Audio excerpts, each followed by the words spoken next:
ಎಲ್ರಿಗೂ ನಮಸ್ಕಾರ. ಭಾಷಣ ಅಂತ ಹೇಳುವಾಗ ಅದಕ್ಕೆ ಒಂದು ಕಲೆನೇ ಬೇರೆ. ನನಗೆ ಭಾಷಣ ಮಾಡಲಿಕ್ಕೆ ಬರೋದಿಲ್ಲ.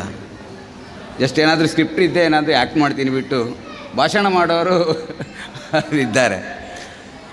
ಸೂರಜ್ ಕಾಲೇಜ್ ಭಾಳ ಒಳ್ಳೆ ಕಾರ್ಯಕ್ರಮವನ್ನು ಆಯೋಜನೆ ಮಾಡಿದ್ದಾರೆ. ಇಲ್ಲಿ ವೇದಿಕೆಯಲ್ಲಿ ಮಕ್ಕಳು ಕಲಾ ಪ್ರದರ್ಶನವನ್ನು ನಾನು ನೋಡಿದೆ. ಆಗಲೇ ಗೊತ್ತಾಯಿತು ಈ ಕಾಲೇಜ್ ಕಲೆಗೆ ಎಷ್ಟು ಪ್ರೋತ್ಸಾಹ ಮಾಡುತ್ತೆ ಅಂತೇಳಿ. ಒಂದು ಒಳ್ಳೆ ಪ್ರೋತ್ಸಾಹ ಕೊಡುವಂಥ, ಕಲೆಗೆ ಪ್ರೋತ್ಸಾಹ ಕೊಡುವಂಥ ಕಾಲೇಜ್ ಅಂತ ಆ ಮಕ್ಕಳನ್ನು ನೋಡಿದ ಕೂಡಲೇ ಗೊತ್ತಾಯಿತು.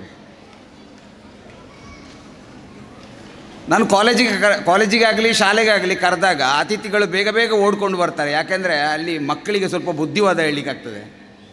ಅವರಿಗೆ ಮಾತ್ರ ಬುದ್ಧಿವಾದ ಹೇಳಲಿಕ್ಕಾಗೋದು, ಬೇರೆ ಎಲ್ಲಿ ಕಾರ್ಯಕ್ರಮದಲ್ಲಿ ಬುದ್ಧಿವಾದ ಹೇಳಲಿಕ್ಕಾಗೋದಿಲ್ಲ. ಅವರು ಪಾಪ ಕೂತ್ಕೊಂಡು ಕೇಳ್ತಾರೆ ಅಂತ.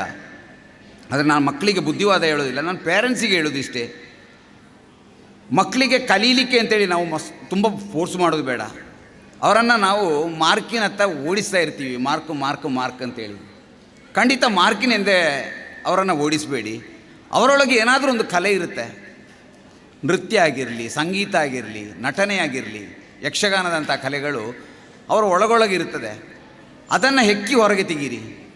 ಅವರಿಗೆ ಯಾವುದು ಇಂಟ್ರೆಸ್ಟ್ ಇದೆಯಾ ಅದರ ಬಗ್ಗೆ ನೀವು ಸ್ವಲ್ಪ ಗಮನ ಕೊಡಿ. ಅದಕ್ಕೆ ನೀವು ಸ್ವಲ್ಪ ಪ್ರೋತ್ಸಾಹ ಮಾಡಿ. ಆ ಮಕ್ಕಳು ಎತ್ತರಕ್ಕೆ ಬೆಳೀತಾರೆ. ಕಲಿಬಾರ್ದು ಅಂತಲ್ಲ, ಕಲಿಬೇಕು. ಕೆಲವು ಮಕ್ಕಳಿಗೆ ಪಾಪ ಕಲಿಕೆ ತಲೆಗೆ ಹತ್ತಾ ಇಲ್ಲ.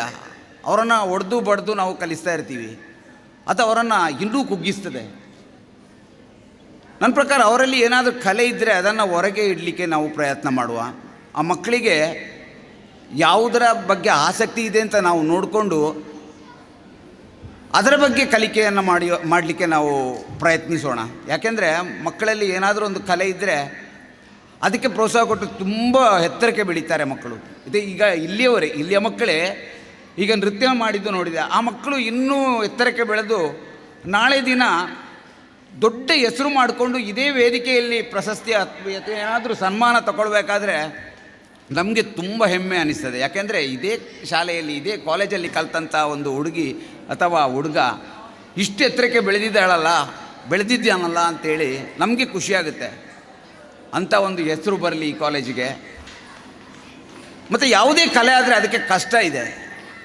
ಯಾವುದು ಸುಲಭದಲ್ಲಿ ಸಿಕ್ಕುವುದಿಲ್ಲ. ಕಲೆ ಆಗಿರಲಿ ಯಾವುದೇ, ಅದನ್ನು ನಾವು ಪ್ರೀತಿಸಬೇಕಷ್ಟೇ. ನಾವು ಏನಾಗಬೇಕು ಅಂತೇಳಿ ನಾವು ಹೊರಟಿದ್ದೇವ ಅದನ್ನು ನೀವು ಪ್ರೀತಿಸಿ. ನೀವು ಯಾವುದೋ ಒಂದು ಕಲೆಯನ್ನು ನಾನು ಆ ಕಲೆಯಿಂದಾಗಿ ನನ್ನನ್ನು ಹೊರಹೊಮ್ಮಿಸಬೇಕು ಅಂತೇಳಿ ನೀವು ತಲೆಯಲ್ಲಿ ಇಟ್ಕೊಂಡಿದ್ರೆ ಅದರ ಬಗ್ಗೆನೇ ಚಿಂತನೆ ಮಾಡಿ, ಅದರ ಬಗ್ಗೆ ಕಲಿಯಿರಿ. ನೀವು ಎತ್ತರಕ್ಕೆ ಬೆಳಿತೀರಾ. ಅದು ನಿಮ್ಮನ್ನು ಖಂಡಿತ ಕೈ ಹಿಡ್ಕೊಳ್ತದೆ. ನನ್ನನ್ನು ಅಷ್ಟೇ. ನಾನು ಆರ್ಕೆಸ್ಟ್ರಾ ಸಿಂಗರಾಗಿ ಬಂದವ. ನಾನೀಗ ಆರ್ಕೆಸ್ಟ್ರಾದಲ್ಲಿ ಆಡ್ತಾ ಇರಬೇಕಾದ್ರೆ ನನಗಾಯಿತು ಇದರಲ್ಲಿ ಏನೂ ಸಾಧನೆ ನನ್ನಿಂದ ಆಗಲಿಕ್ಕಿಲ್ಲ ಅಂಥೇಳಿ. ದೇವದಾಸ್ ಕಾಪಿಕಾಡ್, ನವೀನ್ ಡಿ ಪಡೀಲ್ ಅಂತ ದೊಡ್ಡ ದೊಡ್ಡ ಕಲಾವಿದರನ್ನು ನೋಡಿ ಕಲ್ತವ ನಾನು ಆ್ಯಕ್ಟಿಂಗು. ಅವರೆಲ್ಲ ನನ್ನ ಗುರುಗಳು ಅಂತ ಹೇಳ್ತೀನಿ ನಾನು. ಅವರನ್ನು ನೋಡಿ ಕಲಿತು ಈಗ ಚಿತ್ರರಂಗದಲ್ಲಿದ್ದೀನಿ. ನಾನು ಈ ಕ್ರೆಡಿಟ್ಸ್ ಎಲ್ಲ ಅವರಿಗೆ ಕೊಡ್ತೀನಿ. ಯಾಕೆಂದರೆ ನಾನು ಏಕಲವ್ಯ ಅಂತಾರ, ಅವರನ್ನು ನೋಡಿ ಕಲ್ತವ. ಹಾಗೆ ನಿಮ್ಮ ಮಕ್ಕಳಿಗೂ ಅಷ್ಟೇ ಕಲೀಲಿಕ್ಕೆ ಹೇಳಿ. ಯಾವುದೇ ಕ್ಷೇತ್ರ ಆಗಿರಲಿ ಅದನ್ನು ಪ್ರೀತಿಸಿ ಕಲೀರಿ. ಆ ಮಟ್ಟಕ್ಕೆ ಖಂಡಿತ ತಂದು ನಿಲ್ಲಿಸ್ತದೆ ಅದು. ಮೊನ್ನೆ ಒಂದು ವಿಷಯ ಆಯಿತು. ನನಗೊಬ್ಬ ಫೋನ್ ಮಾಡಿ ಹೇಳಿದರು, ಅಣ್ಣ ನಾನು ನಿಮ್ಮ ತುಂಬ ದೊಡ್ಡ ಅಭಿಮಾನಿ ಅಂತ. ಥ್ಯಾಂಕ್ ಯು ಅಣ್ಣ ಅಂತ ಹೇಳಿದೆ. ಸರ್ ನನಗೂ ಒಂದು ಫಿಲ್ಮಲ್ಲಿ ಮಾಡಬೇಕು ಅಂತ ಆಸೆ ಇದೆ ಅಂತ. ಓ ತೊಂದರೆ ಇಲ್ಲ ಮಾಡಿ. ನೀವು ಯಾವ ನಾಟಕ ಟೀಮಲ್ಲಿದ್ದೀರಾ ಅಂತ ಕೇಳಿದೆ. ಇಲ್ಲ ನಾಟಕ ಟೀಮಲ್ಲಿ ಇಲ್ಲ. ಅಲ್ಲ ನಾಟಕ ಮಾಡಿದ್ದೀರಾ ಕೇಳಿದೆ. ಇಲ್ಲ ನಾಟಕ ಮಾಡಲಿಲ್ಲ. ಅಲ್ಲ ಯಾವುದಾದ್ರೂ ಒಂದು ಸ್ಟೇಜ್ ಫಂಕ್ಷನ್ ಯಾವುದಕ್ಕಾದರೂ ಹೋಗಿದ್ದೀರಾ? ಇಲ್ಲ ಅಂತ ಹೇಳಿದರು. ನಾನು ಕೇಳಿದೆ ನೀವೇನು ಕೆಲಸ ಮಾಡ್ಕೊಂಡಿದ್ದೀರಾ ಅಂತ. ನಾನು ಎಲೆಕ್ಟ್ರಿಕಲ್ ವರ್ಕ್ ಮಾಡ್ತಾಯಿದ್ದೀನಿ, ಅದರ ಕಾಂಟ್ರಾಕ್ಟ್ರ್ ಅಂತ ಹೇಳಿದರು. ಸರ್ ಎಷ್ಟು ಸೈಟ್ ಇದೆ? ಒಂದು 5-6 ಸೈಟ್ ಇದೆ ಸರ್. ಒಂದು ಸೈಟ್ ನನಗೆ ಕೊಡ್ತೀರಾ ಕೇಳಿದೆ. ನೀವು ಎಲೆಕ್ಟ್ರಿಷಿಯನ್ ಆಗಿ ಹೇಳಿದ್ರು ಅವರು. ಇಲ್ಲ ಎಲೆಕ್ಟ್ರಿಷಿಯನ್ ಅಲ್ಲ. ಎಲೆಕ್ಟ್ರಿಕಲ್ ಕೆಲಸ ಬರ್ತದಾ? ಇಲ್ಲ. ಏನು ಸರ್ ಎಲೆಕ್ಟ್ರಿಕಲ್ ಕೆಲಸನೂ ಬರೋದಿಲ್ಲ, ನಿಮಗೆ ಸೈಟ್ ಕೊಟ್ಟರೆ ಹೇಗೆ ಸರ್ ಅಂತ. ಅದನ್ನೇ ನಾನು ನಿಮಗೆ ಕೇಳಬೇಕಾದ್ರು. ನಿಮಗೆ ಏನೂ ಗೊತ್ತಿಲ್ಲ, ನಿಮಗೆ ಫಿಲ್ಮಲ್ಲಿ ಚಾನ್ಸ್ ಕೊಡಬೇಕಂದ್ರೆ ನಾನು ಹೇಗೆ ಕೊಡಲಿ? ಅದಕ್ಕೆ ಕಲೀರಿ. ಯಾವುದೇ ಕಲೆಯನ್ನಾಗಲಿ ಕಲೀರಿ. ಕಲಿತ ಮೇಲೆ ನಿಮಗೆ ಖಂಡಿತ ಹೆಸರು ಬರುತ್ತೆ. ನೀವು ಆ ಕಲೆಯನ್ನು ಮಾತ್ರ ಪ್ರೀತಿಸಿ.